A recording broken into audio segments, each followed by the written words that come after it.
Hi viewers, ఈరోజు దిల్ రాజు అనే ఒక మైండ్ గేమ్ అసలు ఏ రేంజ్లో అంటే సీరియస్లీ ఇండస్ట్రీ మొత్తం మీద తెలియగలవాడంటే దిల్ రాజు. ఏ మాట మాట కష్టపడి పైకి వచ్చినవంటే దిల్ రాజు. నీకు చిన్న ఎగ్జాంపుల్ చెప్పేసి మెయిన్ టాపిక్లోకి వెళ్తా. భద్రా సినిమా మీకు ఐడియా ఉంది కదా, రవితేజ హీరో, బోయపాటి సీన్ వచ్చేసి డైరెక్టర్ అండ్ దిల్ రాజు వచ్చేసి ప్రొడ్యూసర్. గణేష్ గోల్డ్ తాకట్టులో ఉన్న బంగారాన్ని విడిపించి కొనబడును. సంప్రదించండి 9966651144. ఆ సినిమాకి బోయపాటికి జస్ట్ చాలా నామినల్ అమౌంట్ అనేది ఇచ్చారట. ఎందుకు?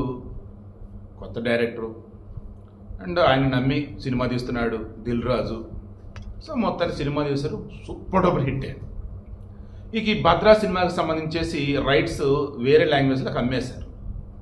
అప్పుడు బోయపాటి గారు వెళ్ళి కలిసేసి, ఏంటంటే మరి కాదా మొత్తం నాదే కదా, మరి వేరే లాంగ్వేజ్లోకి అమ్మినారంట కదా, మరి నాకంటే ఏమన్నా ఉంది అంటే అప్పుడు దిల్ రాజు ఒకే మాట అన్నాడంట. మరి బోయపాటి అన్నాడా సీన్ అన్నాడా డోంట్ నో ఎగ్జాక్ట్లీ.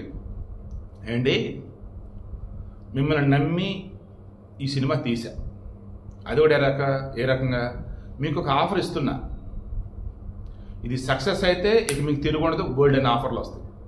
ఇది కనుక పోయిందనుకోండి మీకు ఆఫర్లు రావచ్చు రాకపోవచ్చు, నేనైతే భారీగా నష్టపోతా. ఒక రకంగా నేను రిస్క్ చేశా, మీకోసం రిస్క్ చేశా, సక్సెస్ అయితే మీ లైఫ్ బాగుంటుంది, నాది రెగ్యులర్ ఈ సినిమా కోసం ఇంకో సినిమా అన్నట్టు. సో ఇక ఇటువంటి మూమెంట్లో మరలా నేను మీకు డబ్బు ఇవ్వాలా అని చెప్పేసి అన్నాడంట. ఒక రకంగా ఆల్మోస్ట్ ఇదే మెసేజ్. నేను బోయపాటి ఇంకేం మాట్లాడాను, ఓకే సార్ థ్యాంక్ యూ అని చెప్పేసి వచ్చేసాడంట. కాబట్టి మీరు ఆ తర్వాత అబ్జర్వ్ చేయండి, నాకు తెలుసు బోయపాటి సినిమా దిల్ రాజు కాంబినేషన్ ఇంకా తర్వాత సినిమా కూడా రాలే ఏమి. అంటే అంత ప్రాక్టికల్గా ఉంటాడు, అంత కమర్షియల్గా ఉంటాడు, అంత లాజికల్గా ఉంటాడు, అంత తెలివిగా ఉంటాడు దిల్ రాజు.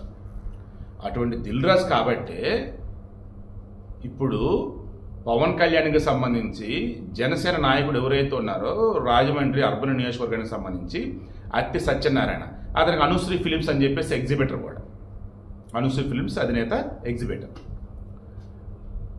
ఇతని వల్లే థియేటర్లు మూయిపోయారు, థియేటర్ మూయిన నిర్ణయం అతనిదే అంటూ అతని పేరు ఎత్తకుండా ఒక జనసేన నాయకుడు ఉన్నాడు, అతనే ఆ జిల్లాలో మెయిన్, ఏది గోదావరి జిల్లాలో, అతను చెప్తేనే థియేటర్లు మొత్తం చెప్పేసి అనుకున్నారు జనసేన నాయకుడు.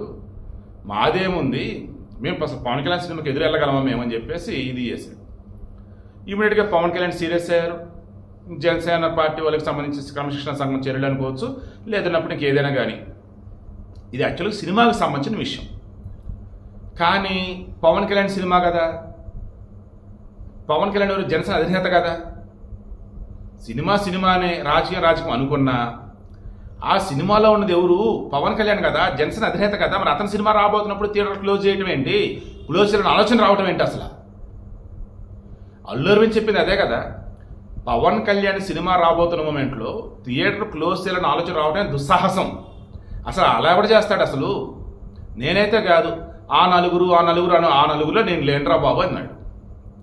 ఆ నెక్స్ట్ దిల్ రాజు వచ్చి క్లారిటీ ఇచ్చింది ఏంటి, అరే బాబా నలుగురు ఎవరో నాదే లేదు, నా తెలంగాణలో కొన్ని థియేటర్లు ఉన్నమాట వాస్తవం, నాకు ఏపీలో చాలా తక్కువ థియేటర్లు ఉన్నాయి, అండ్ డిస్ట్రిబ్యూటర్లకి ఎగ్జిబిటర్లకి నిర్మాతలకు కొన్ని ఇష్యూస్ ఉన్నాయి, ఈ టికెట్లకు సంబంధించి ఎన్ని టికెట్లు అయితే తెగుతాయో అందులో కొంత పర్సంటేజ్ ఇవ్వాలని చెప్పేసి అనుకుంటూ ఉన్నారు. ఈ వేలో థియేటర్కి సంబంధించి నడపాలి అంటే కొత్త సినిమాలు వచ్చినప్పుడు నడపాల్సి వస్తుంది, ఇంకా ఆ తర్వాత సినిమా లేనప్పుడు థియేటర్లు మూయక తప్పదు కదా అన్నట్లుగా నేను చెప్పేసాము అత్తి సత్యనారాయణ అంటున్నాడు. దిల్ రాజు మాత్రం ఏమన్నాడు, అసలు థియేటర్లు మూయాలన్న ఆలోచన వచ్చిందే అతని దగ్గర నుంచి అన్నాయి. అంటే దిల్ రాజు ఏమన్నాడు, పవన్ కళ్యాణ్ మా ఇండస్ట్రీకి మా పెద్దన్న, మా పవన్ అన్న అంటే మేము పడతాం, మేమే విన్నాను అనుకుంటాం, మేమే ఒకటే అని చెప్పేసి అండా మొత్తం పవన్ కళ్యాణ్ గారు మీ సైడేనండి మేమని చెప్పేసి మాట్లాడుతూ, ఇక్కడ జనసేన నాయకుడు అయినటువంటి రాజమండ్రి అర్బన్ నియోజకవర్గం అత్తి సత్యనారాయణ ఏ రకంగా ఇరికించాడు, అతనే థియేటర్లో ముద్దామనుకుంది, మీ సినిమా రాబోతుందని తెలుసా, ఆయన సినిమాలో చేశాడు తెలుసా అని చెప్పేసి డైరెక్ట్ హింట్ ఇచ్చి పడేశాడు. దాంతో అతను పక్కన ఇప్పుడు అతను చేయమంటున్నాడు, నేను క్లియర్గా చెప్పింది కొత్త సినిమాలు ఉన్నప్పుడే థియేటర్లు నడుస్తున్నాయి, అలా లేనప్పుడు థియేటర్లు నడపలేం, మోదేసుకోవడం తప్ప వేరే మార్గం లేదు. ఈ మాట నన్ను ఉంటుంటూ వచ్చిన మాట నిజమే, కానీ ఈ మీటింగ్లు ఇవన్నీ పెట్టింది కూడా ఎప్పుడు? ఏప్రిల్లో, ఏప్రిల్ 26, మే 14 ఏప్రిల్ 24 మే 16 కానీ ఏప్రిల్ 26 మే 14 కానీ సబ్జెక్ట్ కరెక్షన్ డేట్స్కి వచ్చి 2 రోజులు అటు ఇటు. హార్డ్లీ కాదు, మినిమంలో మినిమం 18 రోజులు గ్యాప్ అయితే ఉందన్నమాట. ఏది ఈ సత్యనారాయణ జనసేన నాయకుడు అండ్ అనుశ్రీ ఫిలిప్స్ అధినేత అతను చెప్పింది ఏదైతే ఉందో, సినిమాలు లేకపోతే థియేటర్లు మీకు ఏం చేస్తాం అండ్ ఎగ్జిబిట్ సంబంధించి పర్సంటేజ్ ఇవ్వాల్సిన టికెట్లు తెగినంత అని చెప్పేసి మాట్లాడింది ఏదైతే ఉందో, అది హరిహర వీరమల్లు సినిమా ఎప్పుడు వచ్చిందంటే రిలీజ్ డేట్ రాకముందు. రిలీజ్ డేట్ వచ్చిన తర్వాత అసలు నేను నోటంటే మాట రాలేదు, నేను అక్కడ మీటింగ్లు పెట్టింది లేదు, చేసింది లేదు.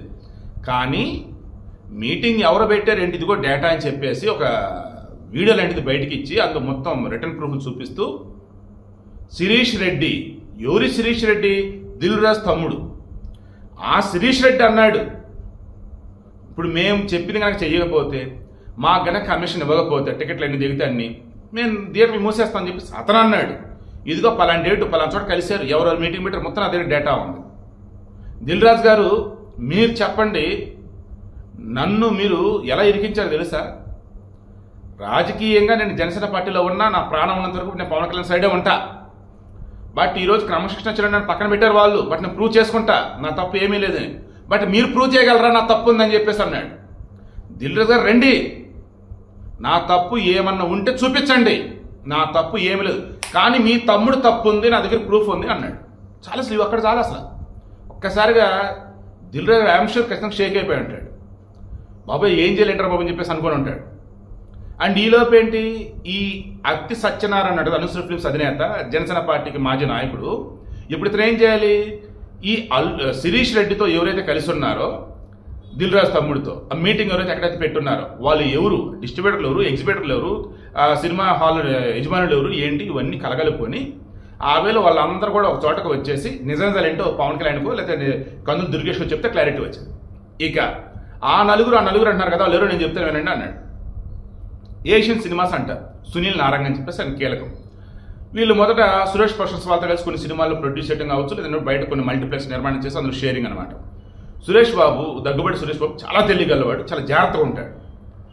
దెన్ అతను ప్రొడక్షన్ అన్నప్పుడు ఈ మంచి సినిమాకి అంత లాభాలు రావట్లా, అండ్ సినిమా మంచిది తీసినా సరే ఇమీడియట్లీ పైరసీ వస్తుంది అండ్ ఓటీటీ వచ్చి అలవాటు వద్దురా బాబు అనుకున్నాడు.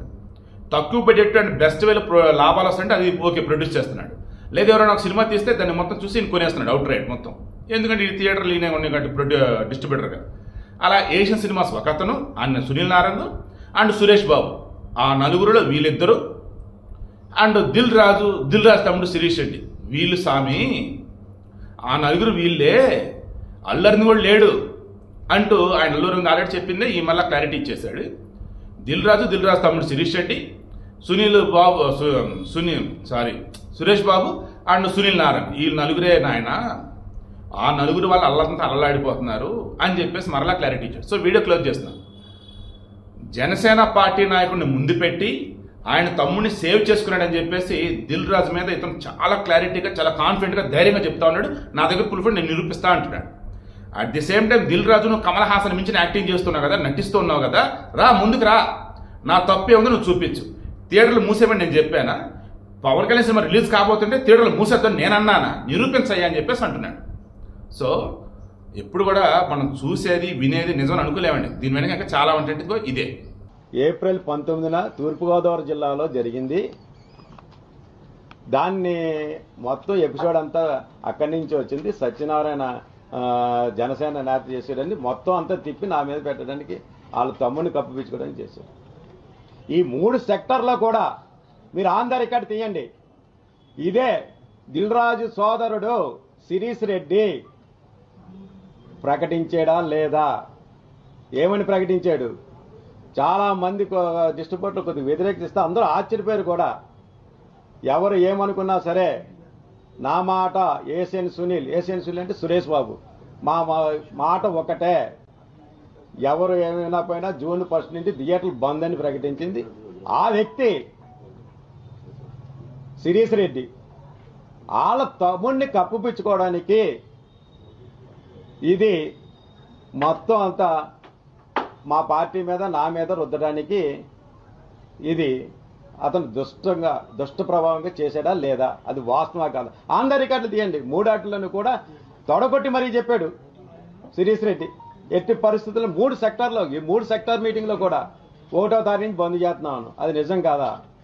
ఇదంతా ఒక ఎత్తు. మీకు ముఖ్యమైన విషయం మీకు చెప్తున్నాను. అసలు ఏప్రిల్ 19 ఇక్కడ పుట్టింది అని ఏమీ తెలియలేనట్టు నంగనాచిలాగా మీరు ఆ మీడియాలో కూడా చూశారు కదా, ఏమీ తెలియని అమాయకుడు కమల్ హాసన్ మించిపోయాడు ఆస్కార్ అవార్డు ఇవ్వచ్చు దిల్ రాజు గారికి. అందులో చూడండి ఆయన యాక్చువల్గా మీకు ఇదంతా జరిగింది గతంలో తెలంగాణ ఫిల్మ్ ఛాంబర్. ఇది దీని సారాంశం ఏంటంటే 21 మే 2024 ఇందులో మీరు ఈరోజు అనగా 21 మే 2024 ఈ కింది పేర్కొన్న సభ్యులు మీటింగ్లో పాల్గొని ఉన్నారు. మొట్టమొదటి పేరు ఎవరు? శిరీష్ రెడ్డి గారు. ఎవరు శిరీష్ రెడ్డి గారు అంటే దిల్లీరాజు తమ్ముడు. దిల్లీరాజు తమ్ముడు. ఇతను తప్పించడానికే నా మీద పెట్టాడు, చూసుకోండి. ఇది దిల్రాజు తమ్ముడు. తర్వాత రెండో వ్యక్తి ఎవరు? సునీల్, ఏషియన్ ఫిలిమ్స్ సునీల్ గారు. ఈయన ఎవరు? సునీల్ గారు అంటే ఏషియన్ ఫిలిమ్స్ సునీల్ అంటే సురేష్ బాబు ఇద్దరు పార్ట్నర్స్. సురేష్ బాబు ఇద్దరు పార్ట్నర్స్. వీళ్ళంతా కలిసి ఈ మీటింగ్లో ఎగ్జిబిటర్ అందరూ మనుగడ కోసం చర్చించడం జరిగింది. సినిమా థియేటర్ మూత పడకుండా కాపాడుకోవడానికి మాలో మేము తీసుకున్న నిర్ణయం.